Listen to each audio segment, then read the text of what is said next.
नमस्कार दोस्तों, bloody vibes के एक और बहुत ही ज़्यादा खौफनाक से बिल्कुल डरावने से एपिसोड में आप सभी लोगों का बहुत बहुत स्वागत है। जी हाँ दोस्तों, आज का एपिसोड बहुत ही ज़्यादा खौफनाक होने वाला है भाई। हम लोग आप लोगों के सामने एक उत्तर प्रदेश के ऐसे गांव की कहानी लेकर आ गए हैं जो कि पूरा का पूरा भूतिया है। इतना खतरनाक डरावना भूतिया गांव जिसके बारे में आप लोगों ने कभी नहीं सुना होगा। इसका वर्णन ना ही किसी इतिहास के पन्ने में आपको मिलेगा और ना ही किसी दंत कथा में, क्योंकि आज भी वहाँ के लोग उस गांव के बारे में बात करने से घबराते हैं, कतराते हैं। आइए चलते हैं थोड़ी उस गांव की हिस्ट्री में, लगभग आज से 70 साल पहले, और जानते हैं कि ऐसा क्या घट गया नारायणपुर नाम के गांव में कि इतनी ज्यादा लोगों के मन में दहशत बैठ गई। दरअसल उस गांव के अगर हम लोग इतिहास में जाए, नियम कानून कायदे रिवाज में जाए, तो वहां पर एक रिवाज बहुत ज्यादा फेमस था कि किसी की भी शादी होती थी ना, तो उसमें जो दूल्हा होता था उसको शादी से एक रात पहले जंगल में बिताना पड़ता था। जंगल में, घने जंगल में बिना किसी रोशनी के रहना पड़ता था। वो अपने हिसाब से ही वहां पे खाने का इंतजाम करेगा, पूरा मतलब एक रात उसे जंगल में सरवाइव करना है। इस जंगल में ढेर सारे जानवर भी थे, लेकिन जितने भी युवक थे, जितने भी दूल्हे बनने वाले होते थे, एक चमत्कार के कारण वो उस जंगल में सरवाइव कर जाते थे। जैसे कि मानो उनके कुल देवता का उनके ऊपर आशीर्वाद होता था, इसलिए वहां के लोगों को कुछ होता नहीं था। फिर दूल्हा अगले दिन बाहर निकलता था। दुल्हन के घर पे ऑलरेडी बारात वरात सब इंतजार कर रही होती थी। दूल्हा डायरेक्टली दुल्हन के घर पे जाता था और इनकी बारात लग जाती थी, शादी हो जाती थी। लेकिन आज से ठीक 70 साल पहले इस गांव में रवि और पुष्पा नाम के कपल हुए, जिनका शादी फिक्स हो गई कि हाँ, इनकी शादी करनी है। दोनों के परिवार वाले बहुत खुश थे। नियम के अनुसार रवि को भी जंगल में पूरी एक रात बितानी थी शादी से पहले। वो निकल पड़ता है। इधर से घर वाले भी बहुत खुश थे, पूरी शादी की तैयारी करके बारात लेके लड़की वालों के घर पे पहुंच जाते हैं। रात में रवि जंगल में अकेला था। उसे भूख लगी, थोड़ी देर तो बैठा रहा, फिर भूख लगी तो सोचा कुछ ढूंढता हूं मैं। घना अंधेरा भी था, आज अमावस्या की रात थी, तो कहीं से रोशनी का साधन नहीं था। लेकिन इस जंगल को दिन में बहुत एक्सप्लोर किए हुए थे लोगों ने आके, इसलिए अंदाजा था कि कहाँ पे क्या मिल सकता है। रवि भी उसी डायरेक्शन में, जैसे अंधेरे में तीर चलाना होता है ना, वैसे वो बढ़ चला। थोड़ी आगे जाने के बाद उसे ना कहीं सुनसान इलाके से कुत्तों के रोने की आवाज सुनाई दी।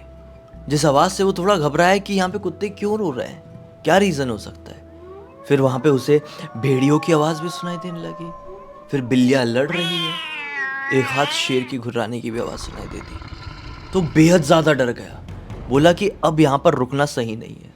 वो आवाज थोड़ी देर पहले दूर से आ रही थी, लेकिन ये इतनी सारी आवाजें अचानक से उसको बहुत ही नजदीक आती हुई सुनाई दी। तो इतनी जोर से डर गया, भागने के चक्कर में उसका पैर कहीं पर फंस गया, और कहीं पर पैर फंसा है और वो सीधे एक पत्थर के ऊपर गिरा, नुकीले पत्थर के ऊपर। यहाँ पे उसके पत्थर लगा और ऑन द स्पॉट रवि की मृत्यु हो गई। अब हुआ यूं, सब लोग घर पे इंतजार कर रहे हैं कि दूल्हा आएगा। सुबह हो गई, 10 बज गए, 11 बज गए, रवि अभी तक आया नहीं। तो यहाँ पे रवि के घर वालों को और पुष्पा के घर वालों को, पुष्पा को खुद को बहुत चिंता हुई कि रवि का क्या हुआ। सब लोग मिलकर रवि को ढूंढने के लिए गए।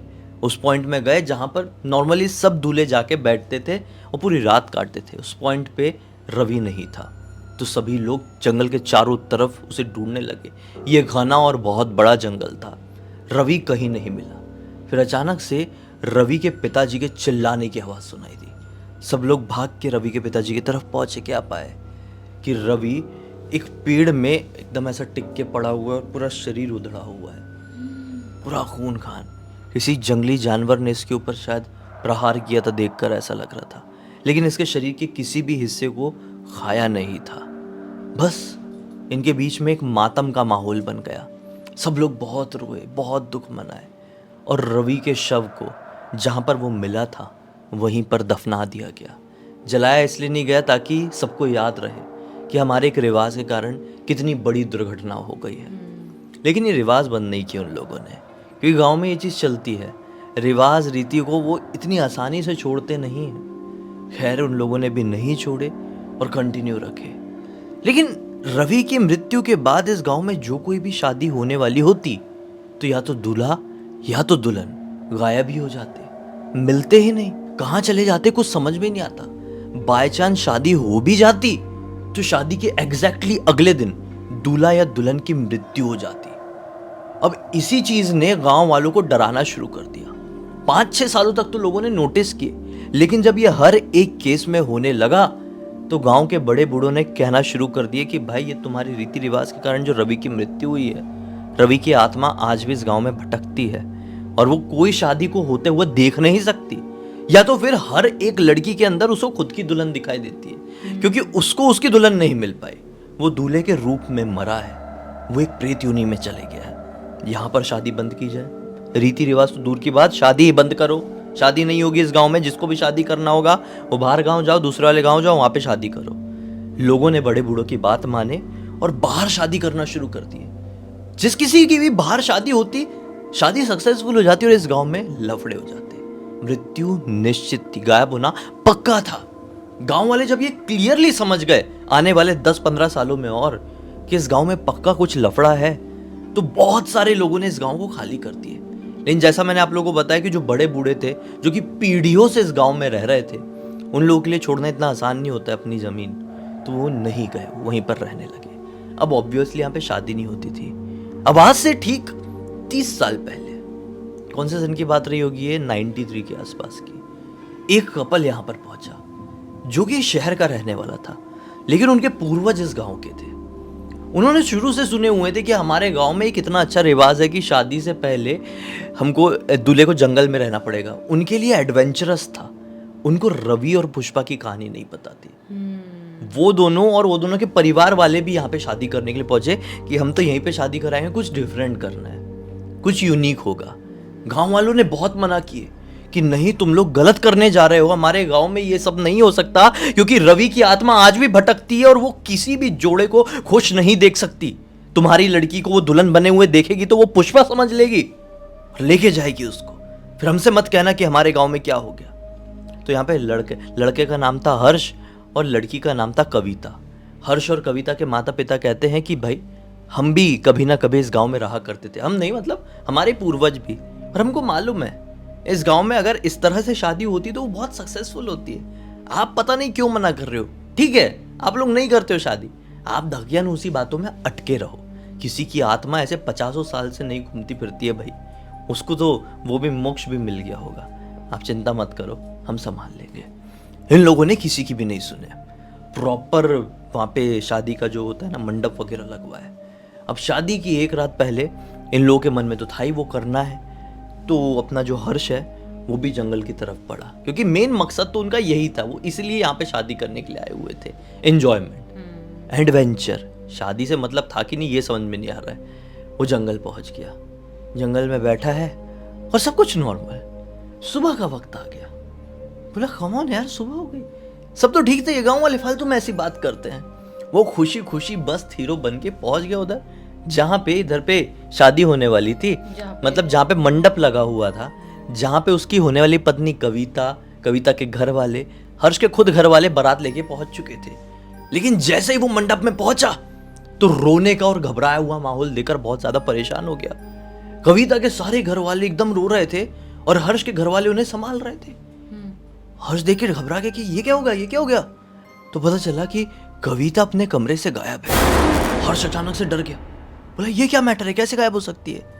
कविता का भाई आ गया है, बोला कि पता नहीं यार, दोस्त थे, हर्ष और कविता का भाई दोस्त थे यार, पता नहीं रात के समय 2-3 बार मुझे उसने बोली थी कि उसके कमरे से अजीबोगरीब बदबू आ रही है।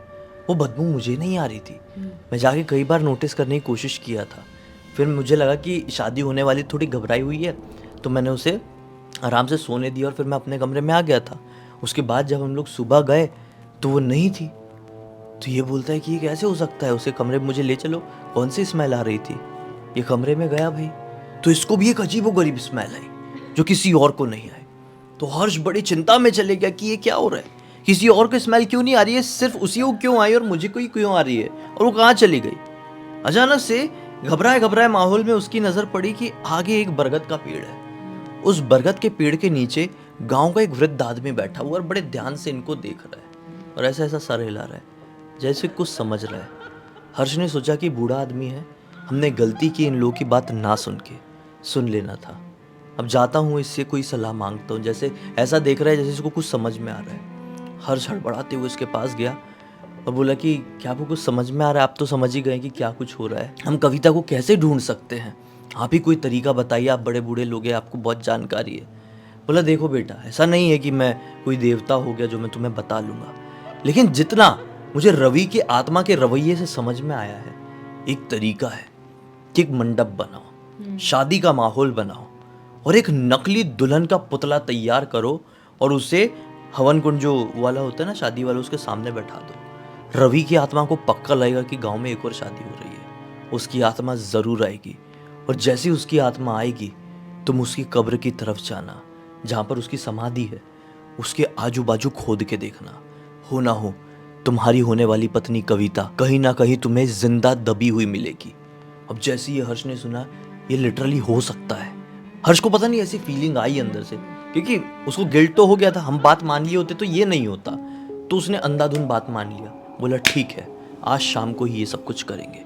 एकदम शादी का क्लियर माहौल बनाया गया, एक पुतला तैयार किया गया, उसे दुल्हन का जोड़ा पहनाया गया, पंडित जी भी आए और शुरू किए मंत्र पढ़ना। कम लोग थे क्योंकि बहुत सारे लोग डरे हुए थे, बहुत सारे लोग छिपे हुए थे।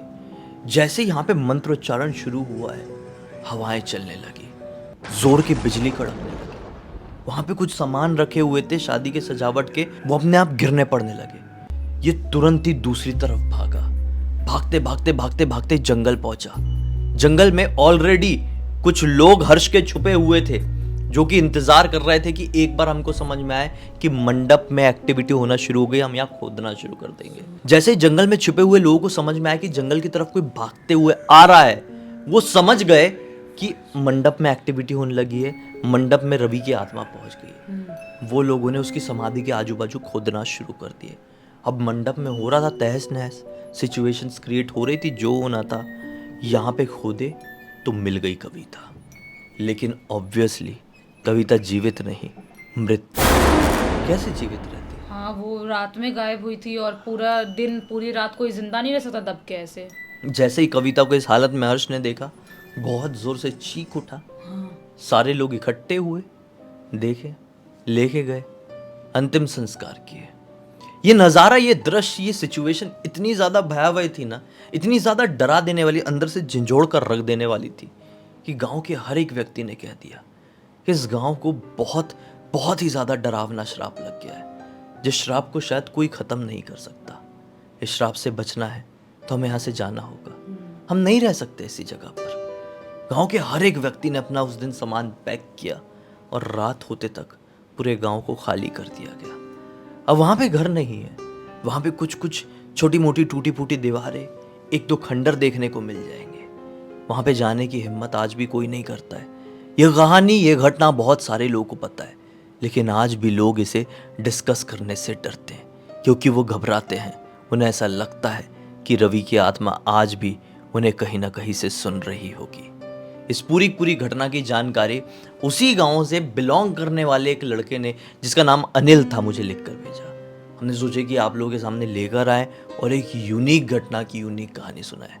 उम्मीद करते हैं कि अब तक देखे हैं, सुने हैं तो जानकारी अच्छी लगी होगी। लाइक जरूर कर देंगे, चैनल को सब्सक्राइब करके बेल आइकन दबा के ऑल के ऑप्शन में क्लिक कर देना, क्योंकि इसी तरह के हैरान कर देने वाले खौफनाक वीडियोस डेली आप लोगों के सामने लेके आते रहते हैं। इंस्टाग्राम की लिंक इस वीडियो के डिस्क्रिप्शन बॉक्स में मिल जाए, क्लिक करके डायरेक्टली वहां पर पहुंच जाना। और इसी तरह की कोई भी कहानी, टॉपिक या जानकारी आप लोगों के पास भी तो लिख भेजना। हो सकता है हमारा अगला वीडियो कल आप लोगों के हिसाब से बन रहा हो। चलिए कल फिर से मिलते हैं, तब तक के लिए बहुत बहुत धन्यवाद। आपका दिन शुभ हो।